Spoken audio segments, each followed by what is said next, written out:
네, 반갑습니다. 고창군 농업기술센터 경제작물팀장 정서경입니다. 제가 오늘 드릴 말씀은 고창 농산물 왜 우수한가라는 거 사진 보면서 잠깐만 스토리를 설명을 드리고요.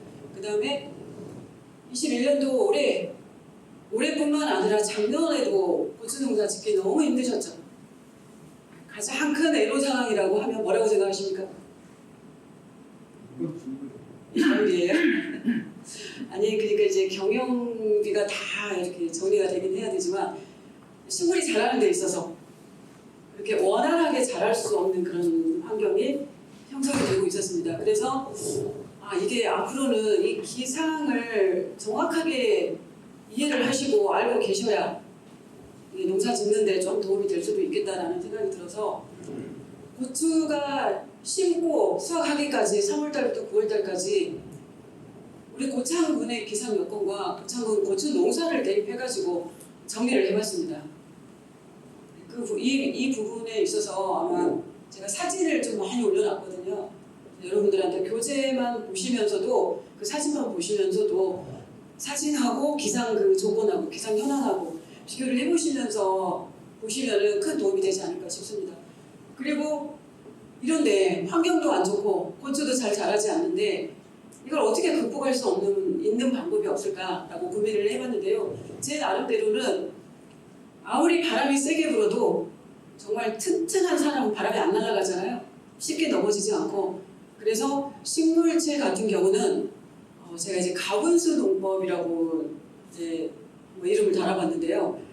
너무 우리 눈에 보이는 위에 지상부 잎과 열매만 보고 농사 짓지 말고 안에 우리 눈에 보이지 않는 땅속에 들어가 있는 뿌리를 가장 튼튼하게 키울 수 있는 이 농법을 실천하셔야 되지 않을까 싶어서 이 식물체의 면역력, 사람도 요즘에 바이러스에 좀 강하게 버티는 힘이 면역력이지 않습니까? 그래서 지금 나와 있는 여러분들이 실천할 수 있는 방법 중에 이 면역력을 키우는 방법이 뭔가 고민을 좀 많이 해보니까 약 2가지, 퇴비차와 그리고 미생물 농법이더라고요. 그래서 이 2가지 방법에 대해서 사례에 대해서 설명을 드리고 그리고 여러분들이 앞으로 농사 지으시면서 이 농산물 인증은 GAP, 친환경 인증 이렇게 있다라고 생각을 하시는데 GAP 인증만 가지고도 바로 저탄소 농축산물 인증을 받으실 수가 있거든요. 조금만 노력을 하시면. 그래서 앞으로 꼭 받으셔야 되는 저탄소 농축산물 인증 어떻게 받는 것인지 어떤 인증인지 설명을 드리도록 하겠습니다. 그리고 고추 탄저병이라고 제가 여기에다가 제목에다가 고추 탄저병 종합적 극복 방안이라고 했는데 이게 이제 고추의 탄저병을 안 걸리도록 농약을 적절하게 사용하고 탄저병을 안 걸리도록 농사 짓는 방법이 전체적인 고추 농사의 핵심이 아닐까 싶어서 그 7가지 탄저병이 걸리지 않게끔 하는 7가지 방제 방법에 대해서 좀 정리를 해드리도록 하겠습니다. 그리고 나머지 21년도에 주목해야 할 바이러스, CMV나 TSV 저희들이 칼럼만 생각하고 있었지 않습니까? 근데 그 CMV도 정말 고추를 정상적으로 수확을 못할 정도로 심하게 발생을 하더라고요. 그래서 그 CMV랑 연결된 매개체가 진딧물이지 않습니까?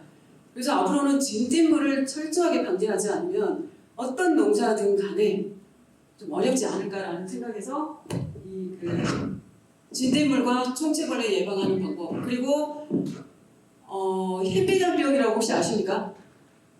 흰비단병. 네, 그래서 이제 그 식물체가 토양 내에서 세균이나 곰팡이에 의해서 감염이 돼가지고 시들어서 죽어버리는 병들이 몇 가지가 있습니다. 그래서 역병, 그리고 시드름병, 청고병, 요즘에 많이 발생하고 있는 흰비단병 4가지 병인데 이거를 이제 유관 속 시드름병이라고 해서 한번 정리를 해봤어요. 이 부분도 여러분들이 그 예전에 비해서 역병이나 시드름병은 좀 덜 나오는데 날씨가 뜨거워지면서 온도가 올라가면서 이 뿔마른 병과 그러니까 청고병이죠. 청고병과 흰비단병은 갈수록 발생량이 늘어나고 있거든요. 그래서 이 부분에 대해서 좀 이해하고 계셔야 되지 않을까 싶습니다. 그래서 이 순서대로 1시간 이내에 정리를 해보도록 하겠습니다. 고창 농산물이 왜 우수한지 다 알고 계시죠? 네, 고창 토양이 우수하기 때문에 그렇습니다. 고창 토양을 사람들이 요즘에는 젊은 사람들이 사는 모든 사람들이 다 그런 건 아니지만 조금 빨주노초파나 뭐 이렇게 좀 환한 이런 다양한 색을 좋아하잖아요. 근데 자연의 색은 어떤가요? 이런 색깔입니다.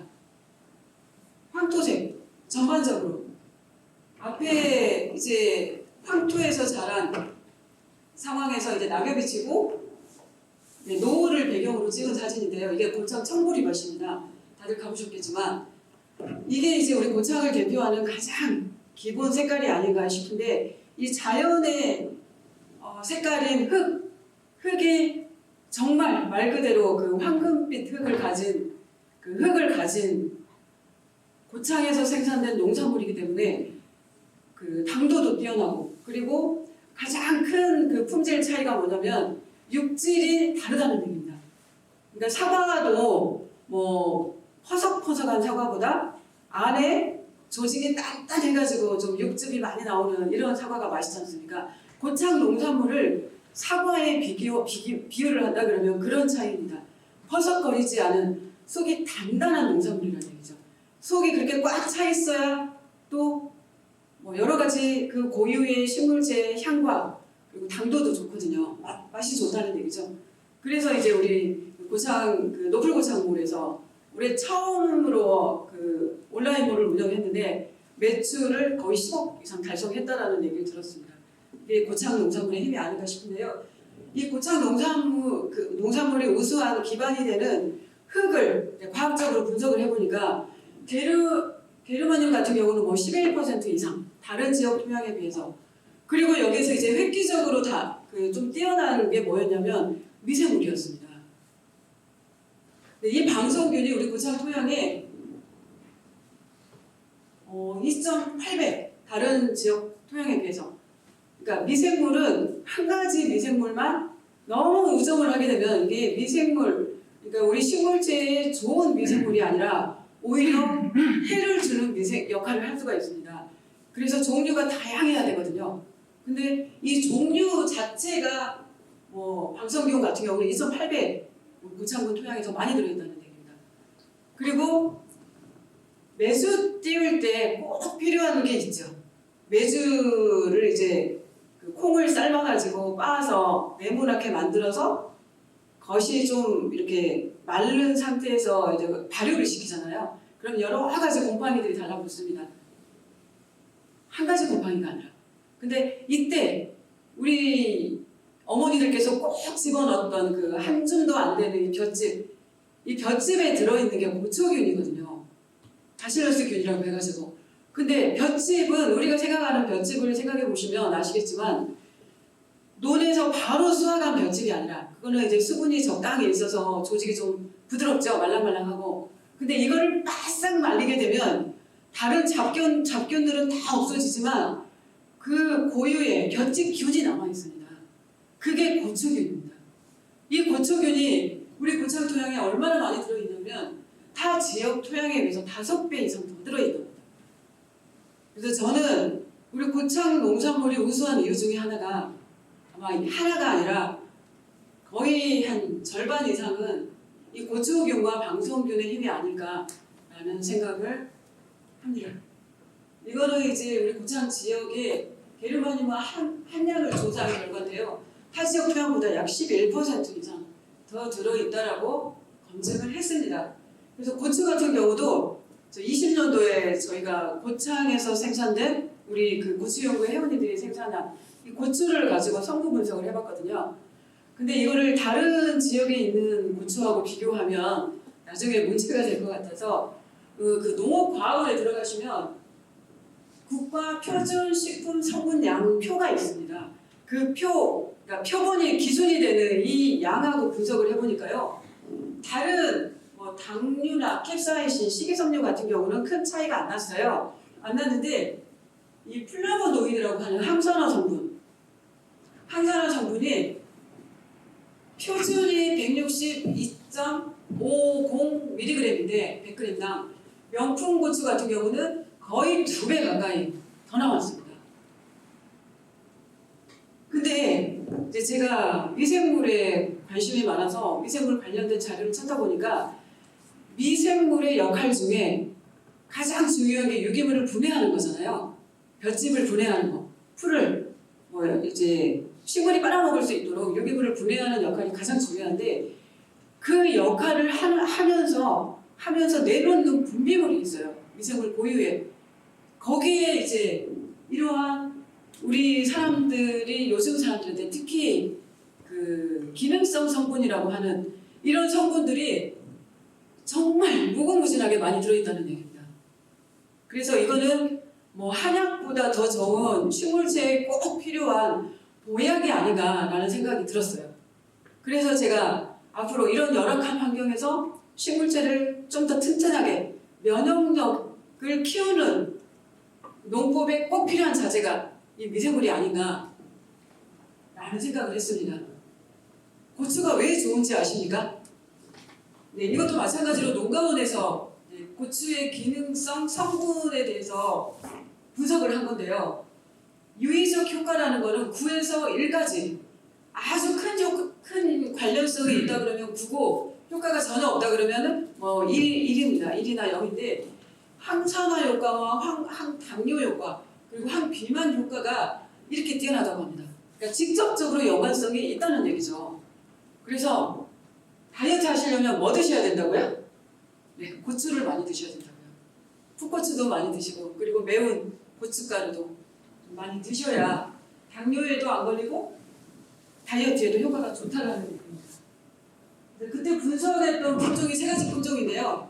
하나는 명품고추, 탄저박사 그리고 옛날 재래 좋은 품종 스비초 3가지 품종을 가지고 분석을 했었습니다. 근데 탄저박사 같은 경우는 올해 우리 고창군에 거의 50% 가까이 재배된 품종입니다. 말 그대로 앞에 탄저가 붙어 있다 보니까 탄저병에 저항성이 있다는 뜻이죠.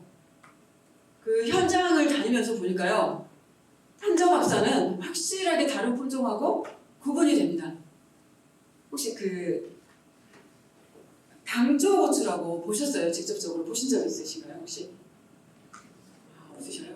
그러니까 저희들이 아삭이라고 해서 먹는 고추들이 고추 아주 고유의 색깔이 진한 녹색이 아니라 약간 연두색에 가까운 연한 녹색을 띄어요. 아시죠? 네. 이 탄저박사가 고추가 이렇게 빨갛게 물들기 전에 약간 연한 연두색을 띱니다. 그걸 딱 보면은 아 이게 탄저박사구나라는 걸 아실 수가 있어요. 고추만 쫙 깔아놓고 저희들이 품종별로 구분할 수 있는 능력은 없거든요. 실은 아주 특이한 특성을 가지지 않는 한. 근데 탄저박사는 그런 뚜렷한 특징을 가지고 있더라고요. 그리고 올해 보니까 확실하게 현장에서도 느꼈던 거지만 탄저병에 좀 강하다라는 것을 직접적으로 느꼈습니다.